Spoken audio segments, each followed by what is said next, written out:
여러분 반갑습니다. 이제 우리 단어를 바꿔서 예금 관련 법으로 들어가 보도록 하겠습니다. 자, 여기서는요, 예금자 보호제도로부터 이제 시작이 되는데요. 자, 이제 구조를 보면 이렇습니다. 예금 관련법에서 보는 게 예금자 보호제도 하나를 보고, 그 다음에는 금융소득 종합과세제도를 보게 될 거예요.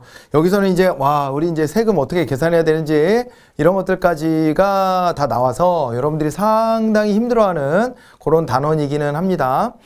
이제 아무튼 뭐 그런 고비를 하나 좀 넘으셔야 되고, 그 다음에는 금융정보 자동 교환 협정과 관련된 내용이 납니다. 이것도 이제 세금 관련된 내용하고 연결이 되는 겁니다. 그래가지고 국제적으로 우리가 이제 금융정보 같은 것들을 이제 서로 주고받고 이렇게 하면서 탈세나 이런 것들 국제적으로 또 하면서 다닐 수 있거든요. 그런 것들을 또 방지하기 위한 노력을 한다. 이런 거를 공부하는 그런 내용들이 되겠습니다. 그 중에서도 먼저 이번 시간에 공부해야 될 내용은 예금자 보호제도 관련된 내용입니다. 그래서 예금보험의 구조를 좀 보고요. 그 다음에 보호대상 금융회사가 어디인지 이거를 보는 건데, 은행, 보험회사 등 이게요, 이 보호대상 금융회사를 좀 넓혀주려고 노력을 하고 있습니다. 그렇지만은 우리가 이제 이런 협동조합 형태들 있잖아요. 농협, 수협, 그 다음에 신협 이런 데들, 새마을금고도 이게 협동조합에 기반을 한 거예요. 마을 협동조합에 기반해서 이제 그 협동조합 안에서 여러 가지 액티비티를 같이 하는데, 그 안에서 금융적인 것도 같이 하는 거예요. 그냥 자기네들끼리, 조합원들끼리 돈을 빌려주고 빌렸다가 갚아주고 뭐 이런 행위들을 하는 거여서, 이런 애들을 직접적으로 우리가 뭐 제2금융권에는 물론 들어가지만은 여기를 우리가 예금자 보호 대상으로까지 삼아줄 수는 없다. 조합 안에서 자기네들이 알아서 할 일이지 이거를 국가가 나서서 해결해줘야 될 금융회사는 아니지 않나? 이렇게 보고 있고요. 그런 만큼 요 기관들은요, 결국에는 자기 조합원들끼리만 거래를 해야 된다는 게 되고, 아니면은 외부에 있는 사람들을 좀 준조합원 같은 형식으로 끌어들여서 좀 이렇게 저축도 하게 하고 대출도 좀 받아가게 하고 이자 받고 막 이런 걸 해야 되는데, 그런 걸 하는 게 굉장히 제약이 따르거든요.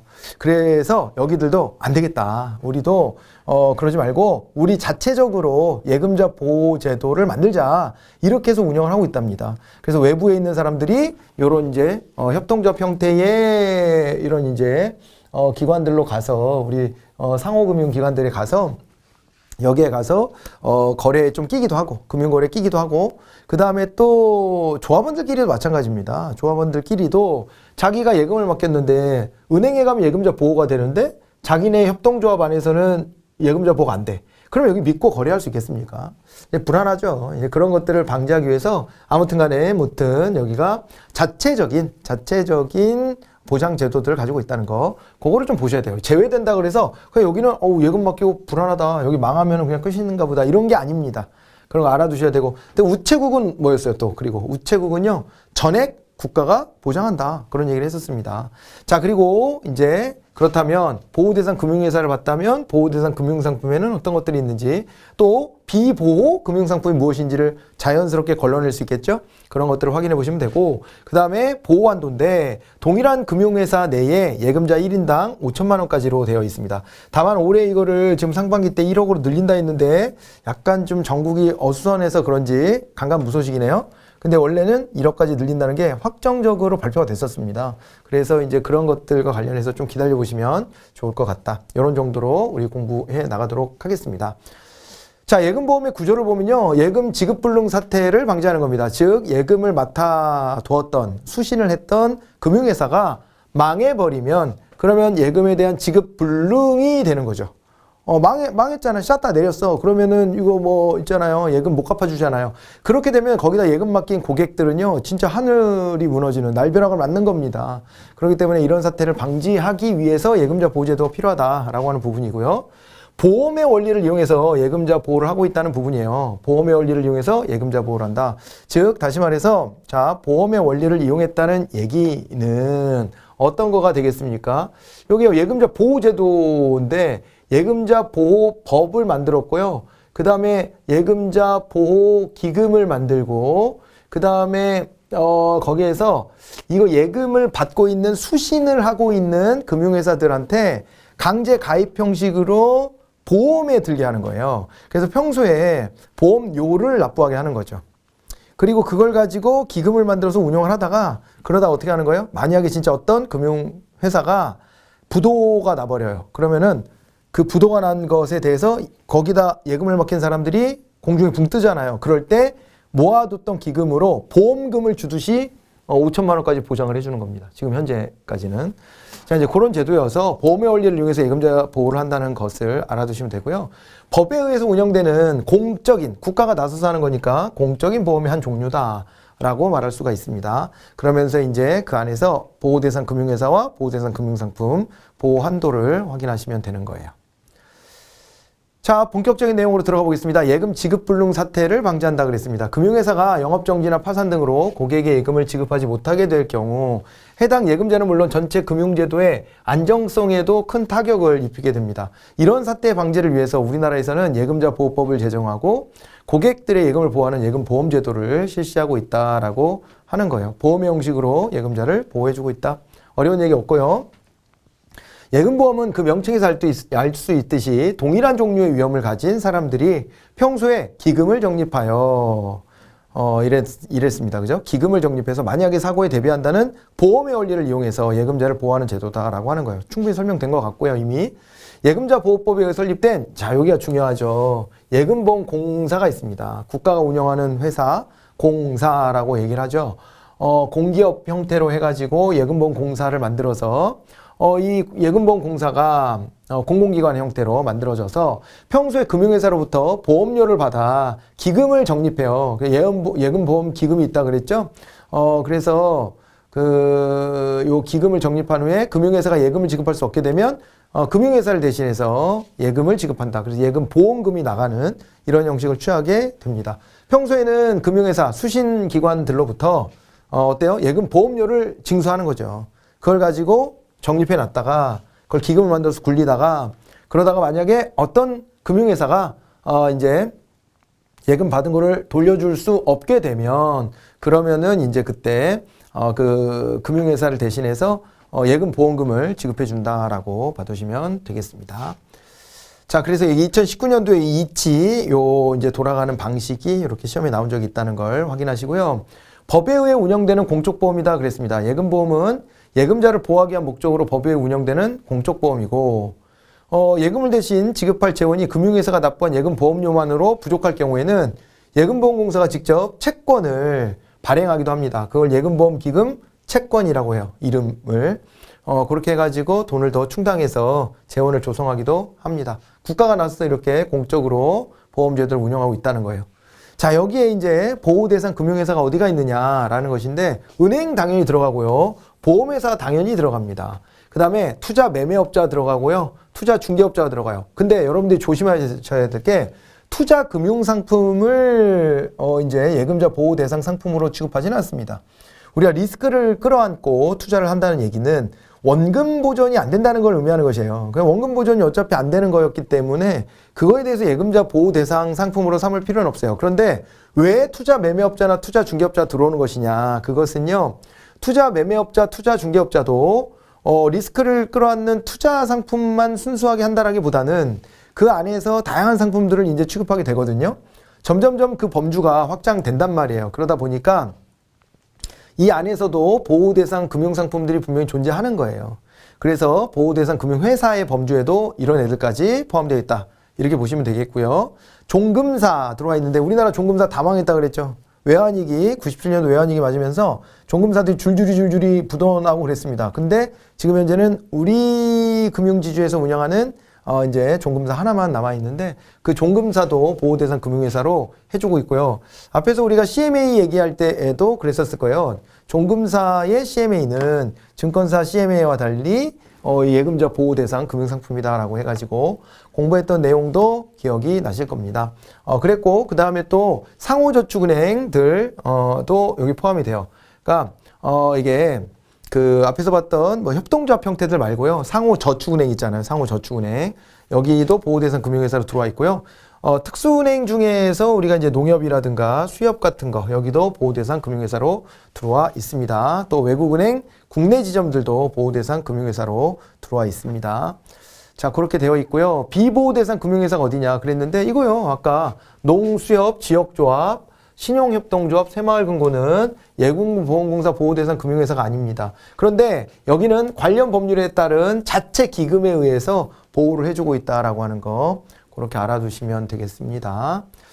자, 그리고 2019년도에 이제 기출된 내용에서 보면은 보호대상 금융회사에 어디가 들어가는지 이런 게 쭉 나왔었고, 그 다음에 비보호 대상 금융회사가 어딘지가 또 이렇게 나온 적이 있으니까 비교해 보시면 되겠습니다.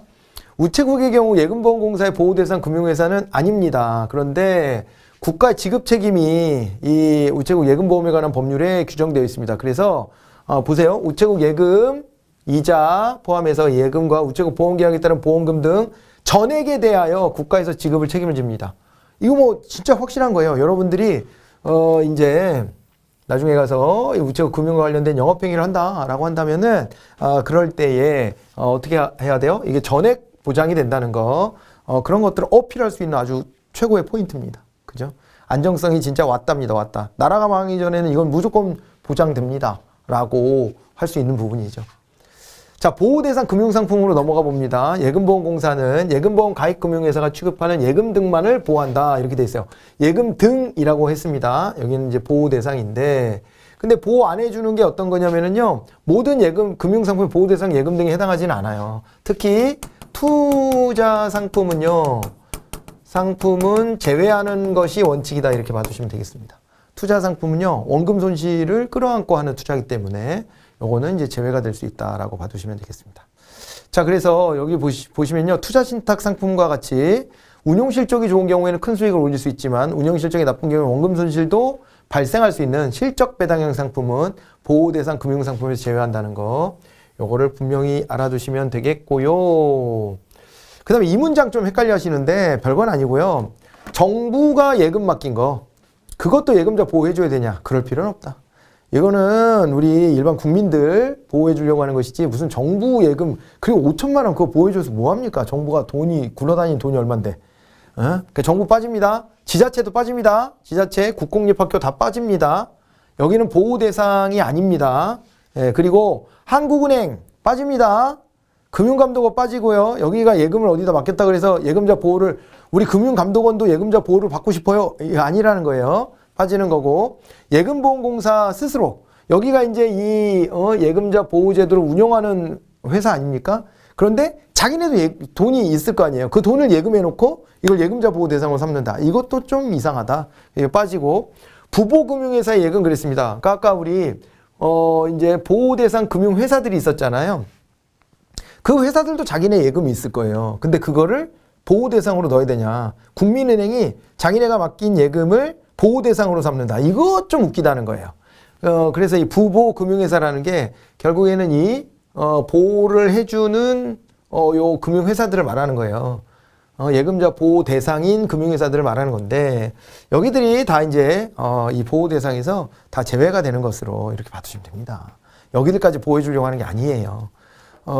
그렇게 보시고요. 개인과 기업 뭐 이런 데들 그러니까 법인, 개인 법인 이런 데들 보호를 받을 수는 있는데 이런 데들은 아니다. 예, 아닌 데들을 좀 빼고 보시기 바랍니다. 그래서 이게 2번 이렇게 기출이 됐습니다. 제외되는 데가 어딘지 잘 봐두시면 되겠고요.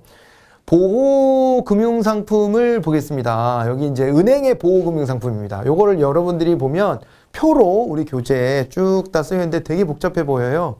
근데 그 표를 가지고 한번 쭉 훑어보려고 여기다가 이제 쪼개서 집어넣은 부분입니다. 여기 보시면요. 은행의 보호금융상품에는 무엇이 있는가 했을 때 요구불 예금, 저축성 예금, 적립식 예금으로 나눠볼 수 있습니다. 여기 보통 예금, 기업 자유 예금, 그리고 여기에 요게 하나 들어갔어요. 별단 예금이 또 하나가 추가가 됐습니다. 별단 예금. 별도로 빼놓은, 그러니까 이게 뭐라 그럴까요? 별도로 짜투리? 뭐라 그럴까? 이게 어디에도 속하지 않는 그런 예금들 갖다가 따로 모아놓는 거예요. 그게 별단 예금입니다. 그 별단 예금, 당좌 예금까지 이렇게 해서 요구불 예금이 보호금융상품으로 보시면 되고, 요구불 예금에 해당되는 대부분의 것들이 다, 뭐 거의 다라고 봐야 되겠죠. 여기는 다 보호 대상이라고 봐도 무관합니다. 저축성 예금도 마찬가지고요. 그 다음에 적립식 예금도 그렇습니다. 그래서 이 보호금융상품에 거의 모든 예금상품 다 들어간다라고 봐두시면 될 것 같고, 그 다음에요. 우리가 이제 요 주택청약저축, 주택청약 종합저축 상품은 비보호 금융상품이고 주택청약예금, 주택청약부금은 보호금융상품이다 이렇게 나왔습니다. 여기 한번 보실게요. 여기서 보시면 이제 우리가 잘 봐야 되는 부분이 좀 있긴 합니다. 그러니까 우리가 왜 특수한 예금의 형태로 해가지고 주택청약 종합저축이라는 걸 본 적이 있어요. 기억하시죠? 예전에는요. 아파트 분양받을 때 그 청약 가입해 놓는 통장이 규모나 그 다음에 대상 회사를 기준으로 해서 주택청약 저축 그리고 주택청약 예금, 주택청약 부금 이렇게 나눠졌단 말이에요. 이거를 하나로 통합한 게 주택청약 종합저축이에요. 이렇게 통합한 거예요. 통합한 거. 아시겠죠? 이렇게 하나로 통합했어요. 너무 복잡하다. 그래서 하나로 통합한 건데 예전에 이미 발행되었던 이 상품들이 있을 거란 말이에요. 이런 애들이 아직도 돌아다닐 거란 말이에요. 근데 그 중에서 보세요. 여기에 보시면은 여기 있죠. 주택청약 예금하고요. 주택청약 부금은 요거는 보호상품으로 들어와요. 그런데 주택청약 저축하고요. 주택청약 종합저축이라고 되어 있는 거. 그러니까 청약과 관련된데 이렇게 생각하시면 돼요. 뒤에가 저축으로 끝나는 애들이 있죠. 얘네들은 어떻게 되냐면 비보호 금융상품이에요.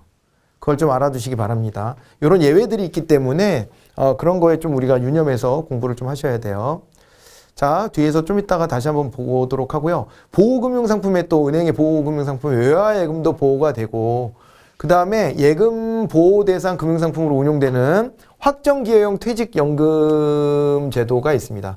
확정기여 퇴직연금 제도 그리고 개인형 퇴직연금 제도 같은 것들도 있습니다. 이런 데 적립금 중에 이제 여기서 예금자 보호 대상 금융상품 운용되는 상품들이 있다는 거예요. 그런 애들은 보호된다. 라는 얘기고 이게 또 하나가 또 끼어 들어왔는데요. 중소기업 퇴직연금기금에 편입된 금융상품 중 예금보호 대상으로 운용되는 금융상품이 있다 이런 거예요.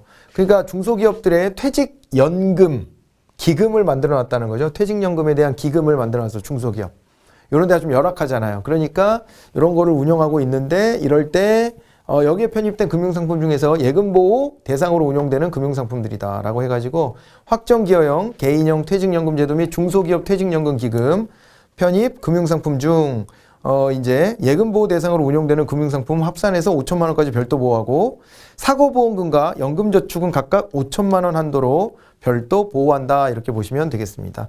그래서 요 이제 부연 설명이 하나가 더 들어가서 여러분들이 그걸 따로따로 좀 보시면 되겠습니다. 그래서 중소기업 퇴직연금 기금에 편입된 금융상품 중 다시 한번요.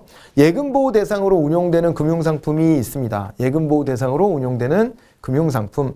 뭐 그런 애들을 또 보호 대상으로 삼아주는데 근데 확정기여형과 개인형 퇴직연금 제도 그리고 중소기업 퇴직연금 기금 편입 금융상품 중 예금보호 대상으로 운용되는 금융상품 합산해서 5천만 원 여기까지 별도 보호한다 이렇게 잘라주시고 그 다음에 사고보험금과 연금저축은 각각 또 5천만 원 한도로 별도 보호한다 이렇게 나와 있습니다. 이 부분을 이렇게 나눠서 보시면 좋겠습니다. 그래서 중소기업 퇴직연금 기금이 나오면서 여기에 요 부연 설명에 추가가 된 거죠. 그렇죠? 얘가 예금보호 대상 운용되는 애는 보호 대상이긴 한데 합산해서 보호한다는 거예요. 확정기여형 개인형 퇴직연금 제도 및 중소기업 퇴직연금 기금 편입 금융상품들을 합산해서 5천만 원까지 별도 보호한다. 이렇게 나와 있습니다. 그런 거가 말 표현이 조금 애매하긴 하지만 그렇게 잘라서 보시면 될 것 같고요. 그 다음에 개인 종합자산관리계좌 ISA라고 있습니다. 여기에 편입된 금융상품 중 예금보호 대상으로 운용되는 금융상품이 있고 ISA도 예금보호 대상인 것이 있고 원금이 보존되는 금전신탁 같은 게 있습니다. 이게 금전신탁이면은 이게 신탁이면 투자신탁 같은 건 안 되는데 원본 보존되는 형태다라고 하면 그거는 또 보호금융상품으로 넣어준다. 라고 보시면 됩니다. 그런데 은행에서 취급하는 것 중에서도 비보호되는 애들 좀 봐야 될 애들이 있어요. 여러분 CD하고 RP 시험에 많이 나옵니다. 얘네들이 비보호 상품이라는 거예요. 얘네들이 비보호 상품이에요. 양도성 예금증서는 심지어 양도도 가능하잖아요. 양도가 되는 예금증서이기 때문에 이런 애들 빼고 보고요. 그 다음에 이제 금융투자 상품으로 수익증권, 뮤추얼 펀드, MMF 같은 거 이런 것들을 또 이제 판매하잖아요. 은행에서 판매하기도 하는데 그런 것들은 비보호 대상이다라고 하는 것이고 은행이 발행한 채권, 은행채 같은 것들이 있을 때 그런 것들이 또 비보호 금융상품이 된다라고 되어 있습니다.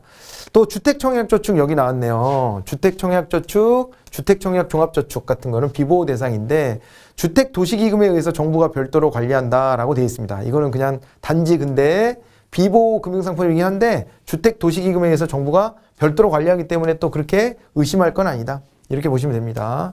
요거 저축자 들어간 애들 주택청약과 관련해서 얘네들 따로 보시면 되겠습니다. 2019년도에요. CD와 RP 주택청약저축은 비보호 금융상품이라는 게 시험에 나온 적이 있습니다. 그렇게 구분하시고 또 확정급여형 퇴직연금제도의 적립금이라든가 그 다음에 특정 금전신탁 등 실적배당형 신탁이 있습니다. 실적배당형은 안 되는 거예요. 그죠? 개발신탁 이런 것들 다 빠져 있습니다. 그래서 여러분들 보시면은 여기서 보세요. 여기서는 확정기여형으로 나왔죠. 확정기여형. 앞에 보호에서는 확정기여형이 자꾸 나왔었는데 비보호에서는 확정급여형이 나왔습니다. 확정급여형. 확정급여형. 이렇게 나눠서 보시면 되겠습니다. 그러니까 이거는 연금을 우리가 이제 퇴직연금 같은 걸로 운영하잖아요. 그럴 때 퇴직연금 운영할 때 확정급여형, 확정기여형 그래가지고 내가 이제 얼마만큼의 기여를 하고 그걸 굴려서 내가 이제 어디다 투자할지 선택해서 이걸 퇴직연금을 조성할 것인지 아니면은 정해진 액수만큼을 또 받을 것인지 뭐 이런 것들에 따라서 요게 이제 확정기여형, 확정급여형이 또 나눠지거든요. 그렇게 됐을 때 거기에 적립금을 보호하냐 비보호하냐를 이렇게 나눠서 보시면 되겠습니다.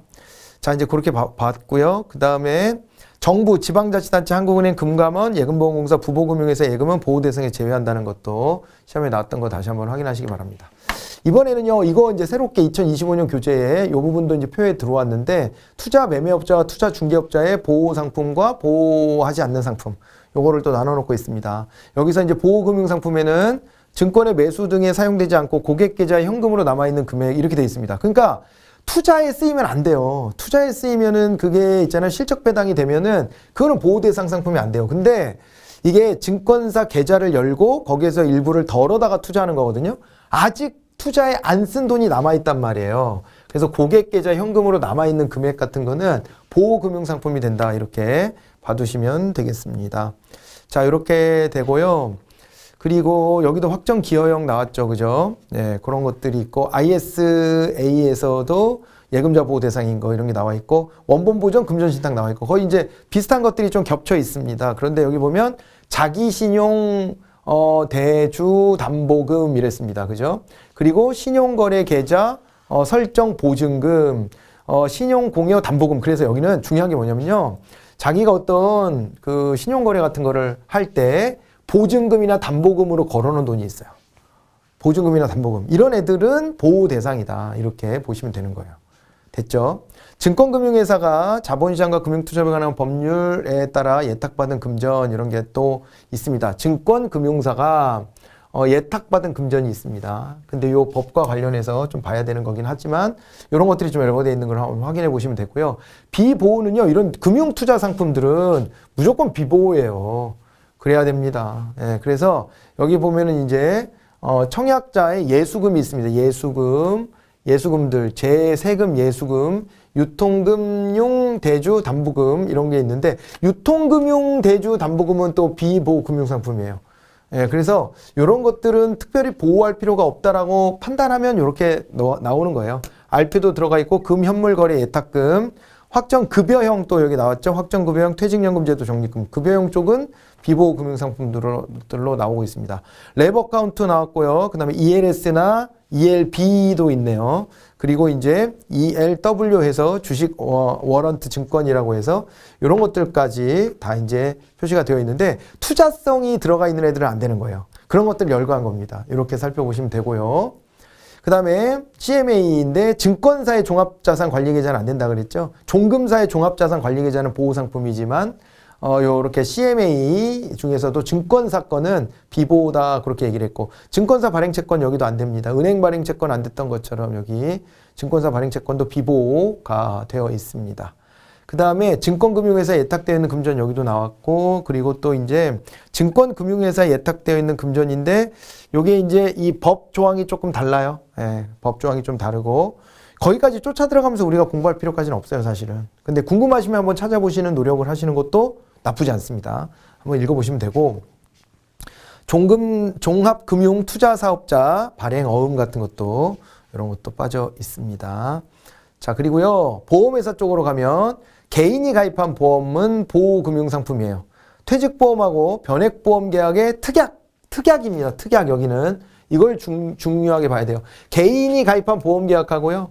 변액보험 계약의 특약 이런 것들 잘 봐두셔야 되고, 변액보험 계약의 최저사망보험금과 최저연금 적립금, 최저중도인출금, 최저종신중도인출금 같은 최저가 들어간 이 보증되는 애들이 있어요. 얘네들은 보호대상 상품이다 이렇게 보시면 됩니다. 예금자 보호대상 금융상품 운용되는 확정 기여형 퇴직연금제도 또 나왔고요.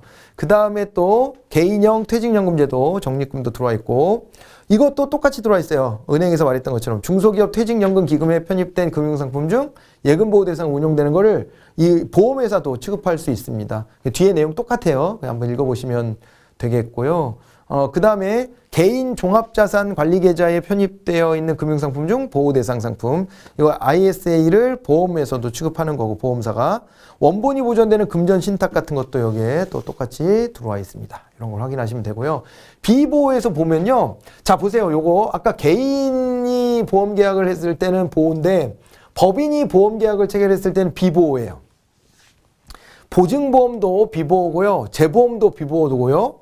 그 다음에 변액보험 계약에 주계약 있죠. 얘도 비보호예요. 아까 특약은 보호였잖아요. 근데 이 주계약은 비보호입니다. 그런 것들을 좀 나눠서 놓으셔야 되고, 그리고 최저보증은 또 제외한다고 되어 있는 얘기는 최저보증은 또 보호대상으로 넣어줬으니까 이건 제외라고 나와 있습니다. 확정급여용 여기 또 나왔죠. 네, 이 적립금은 또 비보호 상품이 됩니다. 종금사에서 관리하는 발행어음과 표지어음, 그리고 CMA 계좌, 이건 중요하죠. 이런 게 보호금융상품이 되고, 종금사의 비보호금융상품으로 이런 투자성 상품들 안 됩니다. 다 안 되고, CD 같은 것도 안 되고, 그렇게 봐두시고, 종금사가 발행하는 채권도 당연히 안 됩니다. 이런 거 봐두시고요. 상호저축은행 및 상호저축은행 중앙회가 나왔습니다. 보호금융상품으로 보통예금, 저축예금, 정기예금, 정기적금, 신용부금, 표지여금 같은 것들, 이런 것들은 또 보호 상품입니다. 사실상 보면은 예금하고 크게 다르지 않은 것들, 그런 것들하고 표지어음이 들어가 있는 것도 한번 확인하시고, 그 다음에 여기 확정 기여형 또 퇴직연금하고 개인형 퇴직연금 제도 중에서 예금 보호 대상 금융상품인 거 그렇게 되어 있고요. 그 다음에 또 이런 것들을 갖다가 저축은행이요, 부보금융회사로부터 조달해서 예금 보호 대상 금융상품으로 운용하는 경우에 보호 대상이다라고 되어 있습니다. 그러니까 예금자 보호를 해주는 금융회사로부터 조달해서 예금보호 대상 금융상품으로 저축 이제 그 상호저축은행 같은 데가 운용하는 거죠. 그렇게 봐두시면 되고, 그 다음에 개인 종합자산관리계좌 또 ISA 또 나왔죠. 예금보호 대상으로 운용되는 금융상품 계속 나옵니다. 금융회사들이 여러 군데에서 취급하니까 계속 나와요.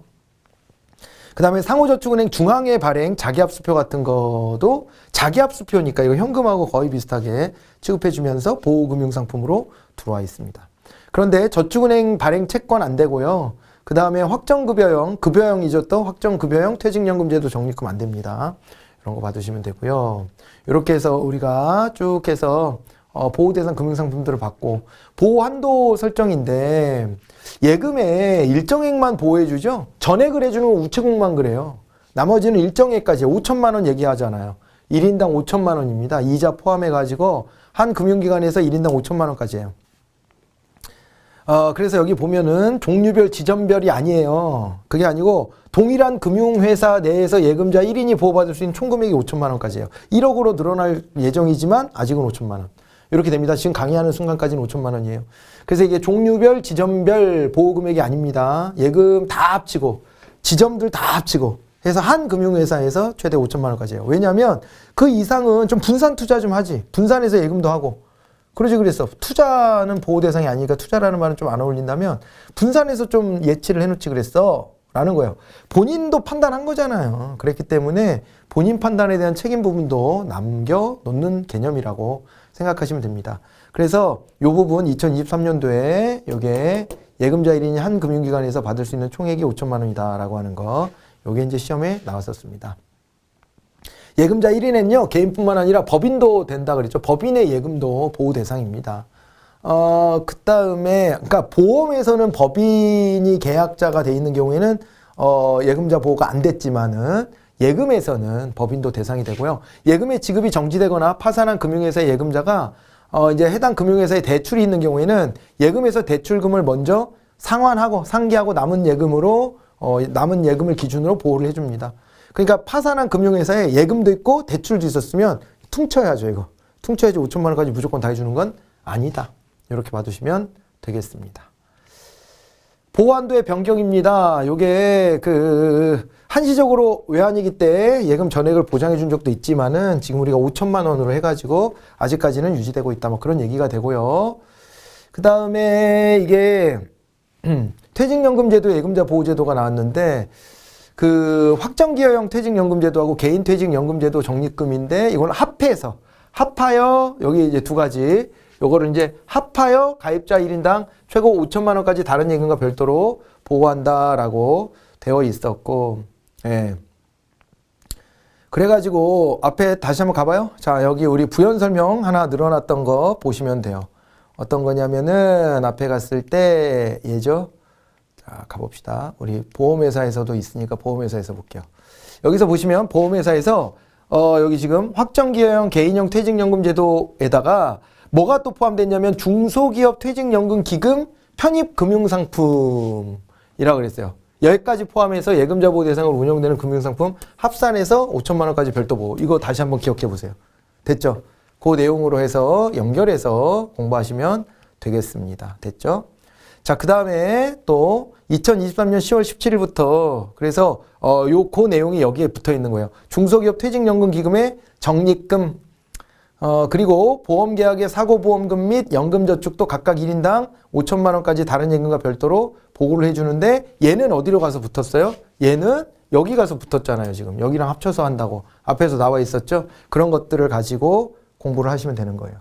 제도가 이렇게 바뀌었습니다. 예. 점점 넓혀주고 있는 거죠. 제도 보호의 대상을. 그 다음에요, 보호한도 초과분인데 이거는 어떻게 돼야 되냐면 예금보험공사로부터 보호받지 못한, 내가 6천만 원을 넣었는데 5천만 원까지 받았어. 근데 1천만 원을 못 받았어. 그럼 그건 어떻게 해야 되냐면 파산한 금융회사가 선순위 채권을 변제하고 나머지 갚아야 될 빚 변제하고 남은 재산이 있으면 이를 다른 채권자들과 함께 채권액에 비례해서 분배받는다. 이렇게 되어 있습니다. 그러니까 나처럼 난 1천만 원 덜 받았는데 딴 사람들 덜 받은 게 있잖아요. 그럼 좀 기다려야 돼요.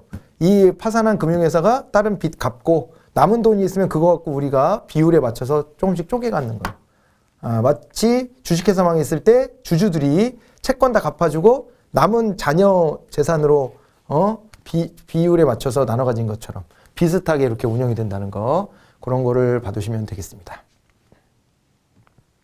이것도 2023년도에 이렇게 기출이 됐었다라고 봐두시면 됩니다. 됐죠? 네. 자, 됐고. 네. 그 다음에, 이거는 예시입니다. 보호한도의 예시. 예금자 X씨가 아래와 같이 예금을 보유하고 있었을 때 보호한도가 어떻게 되냐, 이렇게 돼 있는데, 이거 보면 A은행의 1지점, 동글동글 적금하고 YY 정기예금, 그 다음에 2지점에 있는 CC 정기예금, 이게 다 합치는 거예요. A은행 거 다 합치는 겁니다. 다 합치는 거. 그래서 5천만 원까지 보호되는데 여기 다 필요 없어요. 다 합쳐서 그냥 5천만 원까지만 보호해줘요. 그런데 이게 뭐냐면 A은행 2지점에 이거는 개인형 퇴직연금이 나왔잖아요. 보호 대상으로 운영되는 개인형 퇴직연금이다 그러면 요거 5천만 원은 별도 보호한다 그랬죠. 이거? 그죠? 확정기여형하고 개인형 퇴직연금하고 앞에서 우리 봤던 거, 그 다음에 이제 중소기업 관련해가지고 우리가 이제 여기 중소기업 퇴직연금 기금 적립금까지 이렇게 해서 해가지고 이거 5천만 원까지 별도 보호한다 했으니까 여기 예시에서 보는 것처럼 요 개인형 퇴직연금은 별도 보호구나. 이렇게 봐두시면 돼요. 따로. 예. 그렇게 보시고, 그 다음에 또 예금자 Y씨가 아래와 같이 예금을 보유하고 있었을 때는 어떻게 되냐 그랬는데 A은행 1지점 XX 적금과 B은행 1지점 DD 적금, DD 예금, C은행 이제 2지점 CC 적금, CC 정기 예금인데 이거는요 그냥 은행이 다 달라요. 그래서 A은행이 파산했다 그러면 A은행 안에서 3천만 원에 이자 50만 원 더해서 3,050만 원 보호받으면 되고, B은행 1지점 DD 예금인데 원금 1,000만 원에 이자 20만 원이면 1,020만 원 따로 보호받는 거고, 그 다음에 C은행 2지점 CC 정기예금인데 원금 5천만 원, 이자 50만 원이면 5천만 원까지만 보호되니까 5천만 원으로 잘라지고, 이렇게 되는 겁니다. 그 예시들은 이렇게 해석하시면 되겠습니다. 자, 이렇게 해서 마무리를 짓고, 보호대상 금융회사에 은행, 보험회사, 투자 매매업자, 투자 중개업자, 종합금융회사, 상호저축은행, 농협은행, 수협은행 및 외국은행 국내 지점이 포함된다. 이렇게 얘기를 했었고, 비보호 대상의 농수협 지역조합과 그 다음에 신용협동조합, 새마을금고, 우체국 같은 데는 비보호인데, 여기는 자체적으로 5천만 원까지 따로 보호를 하고, 우체국은 어떻게 한다고요? 우체국은 이제 전액 보호를 따로 한다 그랬습니다. 그 다음에 보호대상 금융상품의 예금보험 가입 금융회사가 취급하는 예금 등을 이제 보호하는 것이고, 실적 배당형 상품 보호대상 금융상품에서 제외가 됩니다. 이건 반드시 알아두셔야 돼요. 그 다음에 보호대상 제외 예금인데 정부나 지자체 거, 한국은행 금감원 예금보험공사 이런 데들, 그 다음에 부보금융회사 예금 이런 것들은 빠지는 것이다 라고 얘기를 했습니다. 자, 여기까지 해서 이번 시간 준비한 내용을 모두 정리를 마무리해봤습니다. 고생하셨고, 다음 시간에는 우리 세금제도 공부해야 되니까 머리를 딱 맑게 또 준비를 잘 해갖고 오셔야 돼요. 복잡한 얘기들 나옵니다. 다음 시간에 이어가겠습니다. 수고 많으셨습니다. 안녕히 계십시오.